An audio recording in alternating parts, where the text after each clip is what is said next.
ভালোবাসা দিবসে ছেলে শেহজাদ খান বীরকে নিয়ে তাজমহলে ঘুরতে গেলেন বুবলি, শবনম ইয়াসমিন বুবলি তার ছেলে বীর শেহজাদ খান বীরকে নিয়ে বাবাকে ছাড়াই ভালোবাসা দিবসে তারা মা এবং ছেলে দুইজনে সময় কাটিয়েছেন এবং সেখানকার সুন্দর মুহূর্ত, কিছু সুন্দর সুন্দর ছবি তিনি তার নিজের ফেসবুকে শেয়ার করেছেন, যেখানে তিনি আবেগঘন স্ট্যাটাসে লিখেছেন, আমার ছেলে আমার পৃথিবী, সে আমার কাছে থাকলেই সব কিছুই আমার আছে।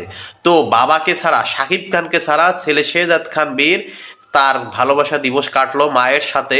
এবং সেখানে তারা যে তাজমহলে ঘুরতে গিয়েছেন, সেখানকার অনেকগুলো ছবি সামাজিক মাধ্যমে ভাইরাল হয়েছে, যেখানে শবনম ইয়াসমিন বুবলি এগুলো শেয়ার করেছেন।